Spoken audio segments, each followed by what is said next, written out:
أعوذ بالله من الشيطان الرجيم. بسم الله الرحمن الرحيم.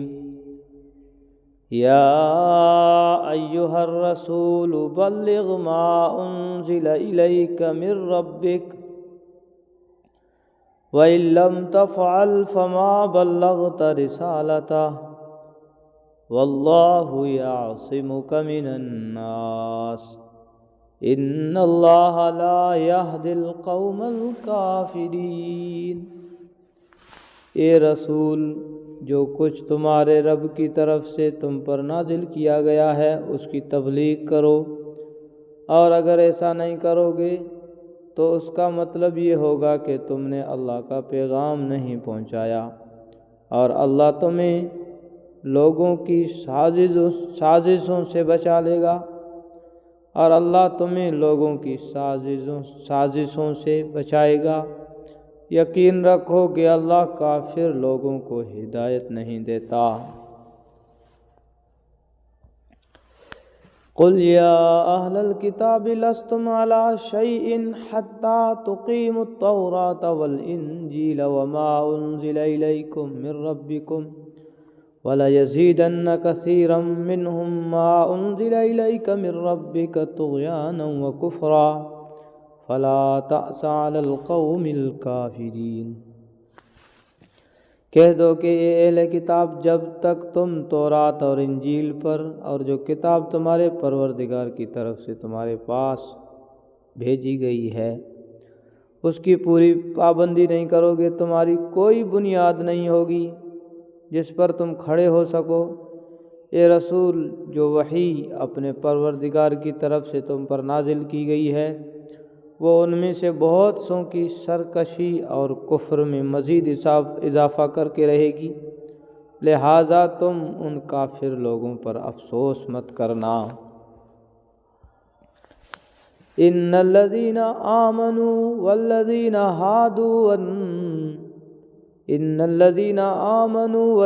هادوا والصابئون والنصارى من آمن بالله واليوم الآخر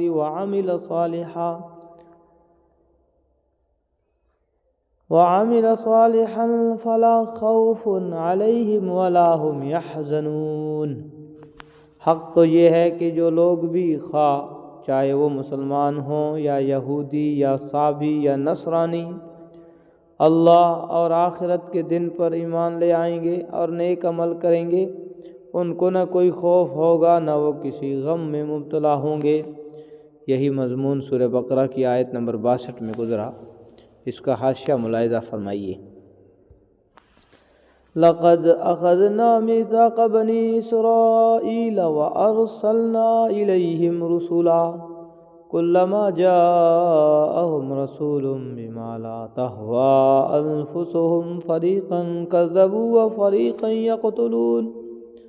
ہم نے بنو اسرائیل سے عہد لیا تھا اور ان کے پاس رسول بھیجے تھے. جب کوئی رسول ان کے پاس کوئی ایسی بات لے کر آتا جس کو ان کا دل نہیں چاہتا تھا تو کچھ رسولوں کو انہوں نے جھٹلایا اور کچھ کو قتل کرتے رہے. وَحَسِبُوا أَلَّا تَكُونَ فِتْنَةٌ فَعَمُوا وَصَمُّوا ثُمَّ تَابَ اللَّهُ عَلَيْهِمْ ثُمَّ عَمُوا وَصَمُّوا كَثِيرٌ مِّنْهُمْ وَاللَّهُ بَصِيرٌ بِمَا يَعْمَلُونَ. اور وہ یہ سمجھ بیٹھے کہ کوئی پکڑ نہیں ہوگی، اس لیے اندھے بہرے بن گئے. پھر اللہ نے ان کی توبہ قبول کی تو ان میں سے بہت سے پھر اندھے بہرے بن گئے، اور اللہ ان کے تمام اعمال کو خوب دیکھ رہا ہے.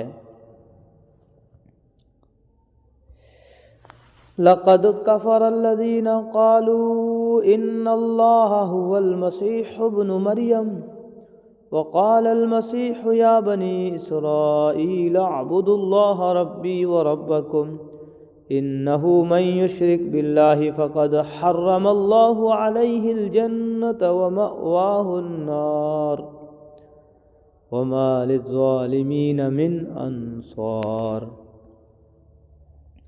وہ لوگ یقیناً کافر ہو چکے ہیں جنہوں نے یہ کہا ہے کہ اللہ مسیح ابن مریم ہی ہیں، حالانکہ مسیح نے تو یہ کہا تھا، یہ بنی اسرائیل، اللہ کی عبادت کرو جو میرا بھی پروردگار ہے اور تمہارا بھی پروردگار۔ یقین جانو کہ جو شخص اللہ کے ساتھ کسی کو شریک ٹھہرائے، اللہ نے اس کے لیے جنت حرام کر دی ہے اور اس کا ٹھکانہ جہنم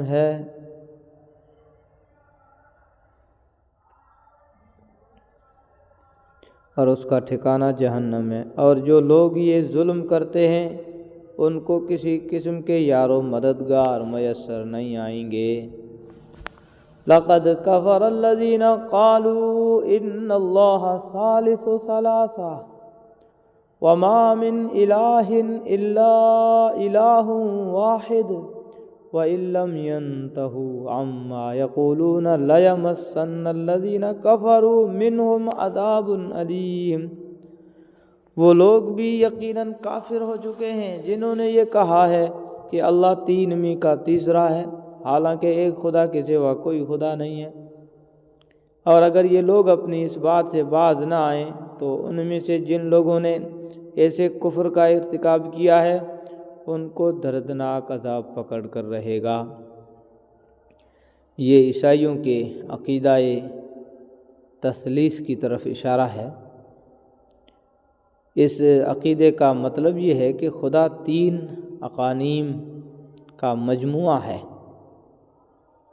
ایک باپ یعنی اللہ، ایک بیٹا یعنی حضرت مسیح علیہ السلام، اور ایک روح القدس۔ اور بعض فرماتے ہیں کہ اس بات کے بھی قائل تھے کہ تیسری حضرت مریم علیہ السلام ہیں۔ وہ ساتھ ہی یہ بھی کہتے ہیں کہ یہ تینوں مل کر ایک ہیں۔ یہ تینوں مل کر ایک کس طرح ہیں؟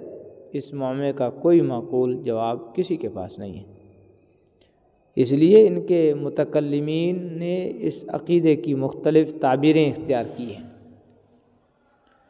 بعض نے تو یہ کہا کہ حضرت مسیح علیہ السلام صرف خدا تھے، انسان نہیں تھے۔ آیت نمبر 72 میں ان کے عقیدے کو کفر قرار دیا گیا ہے۔ اور بعض لوگ یہ کہتے تھے کہ خدا تین اقانیم کا مجموعہ ہے، ان میں سے ایک باپ یعنی اللہ، دوسرا بیٹا جو اللہ کی ایک صفت ہے جو انسانی وجود میں حلول کر کے حضرت عیسیٰ علیہ السلام کی شکل میں آ گئی تھی، لہٰذا وہ انسان بھی تھے اور اپنی اصل کے اعتبار سے خدا بھی تھے۔ آیت نمبر 73 میں اس عقیدے کی تردید کی گئی ہے۔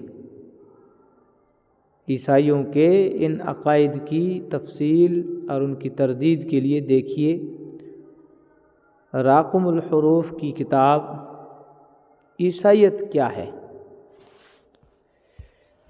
افلا یتوبون الی اللہ ویستغفرون افلا یتوبون الی اللہ افلا یتوبون الی اللہ ویستغفرون واللہ غفور رحیم۔